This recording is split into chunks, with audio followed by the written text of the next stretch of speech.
இப்போது புதிய அறிமுகம் ஆச்சி ஹோட்டல் சாம்பார் 50 கிராம் ரூபாய் 20 மட்டுமே.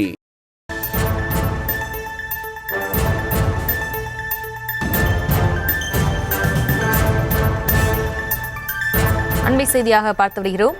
சிதம்பரம் நடராஜர் கோவில் நிலங்கள் தீச்சிதர்களால் விற்பனை செய்யப்பட்டதாக புகாரானது கொடுக்கப்பட்டிருந்த நிலையில் அது தொடர்பான கூடுதல் ஆதாரங்களை வழங்க இருப்பதாக இந்து சமய அறநிலையத்துறை உயர்நீதிமன்றத்தில் தெரிவித்திருக்கிறது. அண்மை செய்தியாக பார்த்து வருகிறோம். மேலும் இவர்களோடு இணைகிறார் செய்தியாளர் மதியழகன். வணக்கம், விவரங்களை வழங்கலாம்.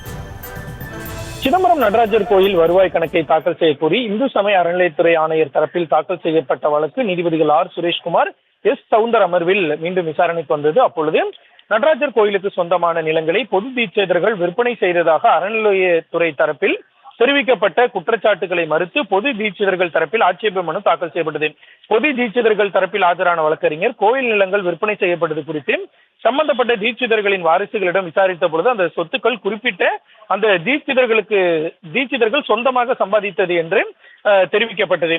கோயிலுக்கு சொந்தமான 2000 ஏக்கர் நிலங்கள் தீட்சிதர்களால் விற்கப்பட்டதாக குற்றம் சாட்டிய அறநிலையத்துறை 20 ஏக்கர் விற்பனை குறித்து மட்டும் ஆவணங்களை சமர்ப்பித்துள்ளதாகவும் பொது தீட்சிதர்கள் தரப்பில் தெரிவிக்கப்பட்டது.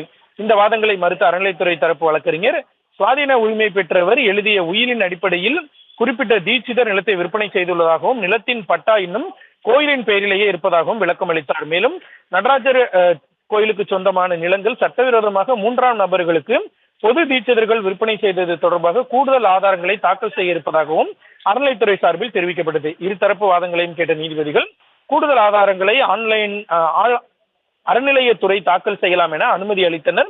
மேலும் கோயிலின் வரவு செலவு கணக்கு விவரங்கள் குறித்த வரைவு திட்டத்தை தாக்கல் செய்து பொது தீட்சிதர்கள் தரப்புக்கு 2 வாரம் அவகாசம் வழங்கிய நீதிபதிகள் கோயிலின் 101 கட்டளைகளில் எத்தனை கட்டளைகள் தற்பொழுது அறக்கட்டளைகள் செயல்படுகிறது, எத்தனை அறக்கட்டளைகள் செயல்படவில்லை, அறக்கட்டளை தீட்சிதர்களின் பெயர், முகவரி உள்ளிட்ட விவரங்களை சேகரித்து தாக்கல் செய்யும்படி பொது தீட்சிதர்கள் தரப்புக்கு உத்தரவிட்ட நீதிபதிகள் விசாரணையை டிசம்பர் 19ஆம் தேதிக்கு ஒத்திவைத்தனர்.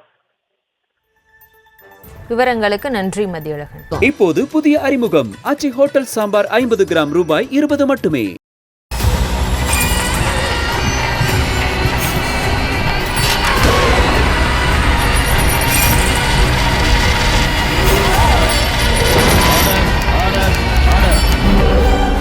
குற்றங்களின் மறுபரிமாணம் நிகழ்தகவு நமது நியூஸ் தமிழ் தொலைக்காட்சியில் விரைவில்.